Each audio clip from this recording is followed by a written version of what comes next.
हम बात करते हैं एक और महान साम्राज्य के बारे में जिसको हम लोग गंगई गणेश के नाम से जानते हैं। उपनाम गणेश, इसे गंगई गणेश इनको बोला जाता है। तो इनकी भी जो महान पहले का इतिहास है बहुत महान हुआ, और ये लोग भी अपना सर्वोच्च बलिदान कर दिए इस देश को बचाने के लिए, अपने आप को बचाने के लिए, अपने घर की इज्जत को बचाने के लिए अपना सर्वोच्च निछावर कर दिया। मतलब राजाओं को ऐसा काटा गया बाद में, ये जितने भी राजा थे, गंगा क्षेत्र पार करने की औकात नहीं थी किसी को। गंगा क्षेत्र पार करने की किसी को औकात नहीं थी कि गंगा पार करके उसके राजा पर हमला कर देवे। ये गंगई समाज बोटी बोटी काटता था, एकदम गाजर मूली जैसा, खरबूजा जैसा काटता था उन लोगों को। जैसे आज गंगा के किनारे होकर हम सब्जी काटते हैं, वैसे ही उस जमाने में हमारे पूर्वजों ने कितने अंग्रेजों को काटा है, और कितने मुगल साम्राज्य के सिपाहियों को काटा है, और कितने ऐसे उग्रवादियों को काटा है जो उनको लूटने के नजरिए से आए थे और जो उन पर राज्य करने के नजरिए से आए थे। लेकिन हमारा राजा ही मारा जाएगा, हमारा राजा ही कमजोर पड़ जाएगा, हमारा राजा ही सर्वोच्च बलिदान कर दिया, सब चीज उसका खत्म हो गया, उसके बेटे वगैरह सबको मार दिया गया, तो बाकी जितने भी समाज के लोग हो जाते हैं वो कमजोर पड़ जाते हैं। बाकी जितने भी साथ में खड़े रहने वाले लोग होते हैं वो कमजोर हो जाते हैं। बोला जाता है ना कि अगर हमारे पीछे 1000 लोग खड़े हैं ना, तो मुझे विश्वास है कि अगला जंग हम जीत जाएंगे। लेकिन उन हजारों को विश्वास हो जाए कि उनके आगे मैं खड़ा हूं तो मैं पूरी कायनात जीत सकता हूं। इसीलिए मैं ये नहीं जानता कि हमारे लिए कोई क्या करे कोई नहीं करे, ये मुझे नहीं पता, लेकिन अपने साम्राज्य के सभी लोगों के बारे में, जो भी हमारे परिवार के निवासी हैं, पूरा अपने देश और अपने राज्य को ही परिवार मानते हैं, तो हमारे परिवार को ये मैं विश्वास दिलाता हूं कि मैं उनके साथ हूं, मैं उनके आगे रहूंगा, उनके सुख दुख हर चीज में आगे रहूंगा। बस हमें जरूरत है जातिवाद जागरूकता बढ़ाकर, कैसे भी जातिवाद जागरूकता बढ़ाकर आगे बढ़ना।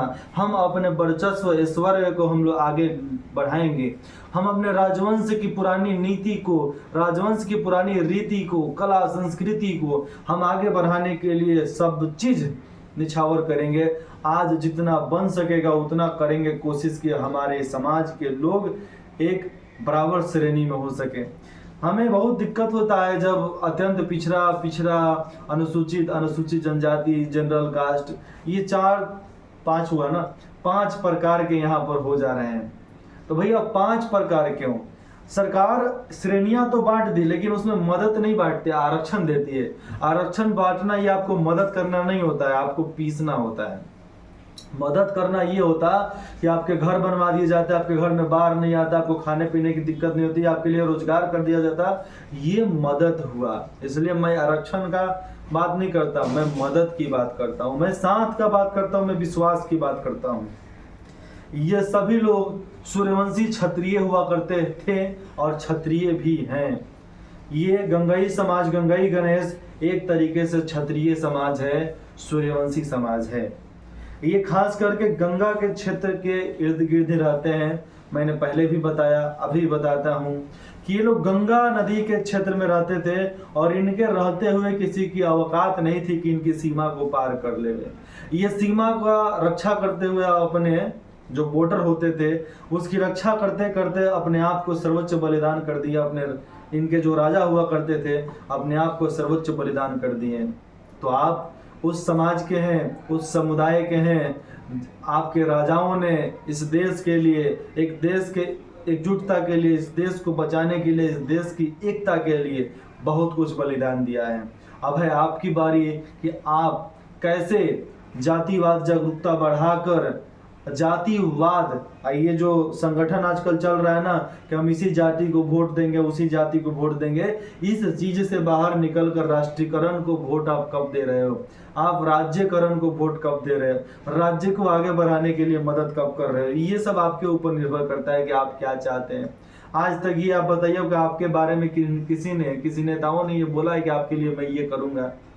किसी ने बोला क्या? कोई नहीं बोला होगा। लेकिन मैं बोलता हूँ कि जिस दिन हमें हमारा अधिकार मिलेगा उस दिन मैं चाहूँगा कि हर समाज के लोग अपने इतिहास को जाने, अपने इतिहास को पढ़े और उस गांव के हिसाब से अलग अलग मॉनिटरिंग, अलग अलग प्रोजेक्ट डाला जाएगा। हर इलाके में पंचायत बैठाए जाएंगे, पंचायत में अलग अलग प्रोजेक्टर लगेगा। इसके बारे में मैं बताऊंगा ना, गांव गांव के बारे में जब जाऊंगा तो उसमें बहुत डिटेल्स आपको जानने को मिलेगा। आप इसको राजवंशी कह सकते थे, सूर्यवंशी कह सकते थे, क्षत्रिय कह सकते थे, बहुत सारे नामों से इनको बोला जाता था, क्योंकि गंगा के किनारे मतलब गंगा माई के किनारे, और गंगा माई के किनारे मतलब समझिए कि एक तरीके से पूजनीय लोग। और पूजनीय लोग इसलिए नहीं कि गंगा के किनारे रहते थे, पूजनीय लोग इसलिए भी क्योंकि अपना सर्वोच्च बलिदान कर दिए इस देश के लिए। उनका पूरा साम्राज्य खत्म हो गया इस देश को बचाते बचाते, अपने राज्य को बचाते बचाते। इनके राजाओं का पूरा तरीके से, आपके राजाओं का पूरा तरीके से लहूलुहान हुआ, उनको बहुत दुख झेलना पड़ा बाद में। बहुत बुरा लगता है ना जब आंख के सामने आपके बेटे बेटी को मार दिया जाए, आपके आंख के सामने आपके पूरे परिवार को खत्म कर दिया जाए और फिर आपको खत्म कर दिया जाए। और ये सब झेले हैं अंग्रेजों के अत्याचार में। जब 1857 की क्रांति हुई थी, उसके बाद ये सब झेलने को मिला है। फिर भी विद्रोही कहा गया इनको। ठीक है भैया, विद्रोही कह दिए गए, अपने जान बचाने के लिए हम भाग गए, लेकिन अब वो तो बारी नहीं आता है ना। अब आता है हमें अपने राष्ट्रीयकरण को समझने के लिए, अब आता है अपने आप को शिक्षित करने के लिए, अपने आप को उद्योग में आगे लाने के लिए, अपने आप का पूरा सामाजिक संगठन जो होता है उसको ऊपर उठाने का। आप जितने भी लोग हैं, लाखों की जनसंख्या है अभी इनकी, और लाखों की जनसंख्या कोई एक जनसंख्या नहीं होता है। और आज भारत के बहुत सारे इलाके में जिनका दबदबा है वो क्रिश्चियन लोग हैं, और क्रिश्चियन लोग बहुत कम हैं लेकिन सब शिक्षित है। आज क्रिश्चियन लोग के वजह से अपना देश देखो कितना तरक्की कर रहा है। आज हर सेंट जेवियर स्कूल सब क्रिश्चियनों का है। हर एक मॉड्यूल, भारत का एनसीईआरटी का पूरा मॉड्यूल शिक्षा व्यवस्था संभालने का काम क्रिश्चियन कर रहे हैं कि नहीं। उस तरीके से आप भी कर सकते हैं। बस जरूरत है अपने आप को शिक्षित करने का, जरूरत है अपने अधिकारों के लिए लड़ने का, अपने अधिकारों के लिए आगे बढ़ने का। कब बढ़ते हैं ये आप बताइएगा, कब सोचिएगा आप बताइए, कब उठिएगा, कब जगिएगा अपने अधिकारों के लिए ये आप बताइए। जय हिंद, जय बिहार।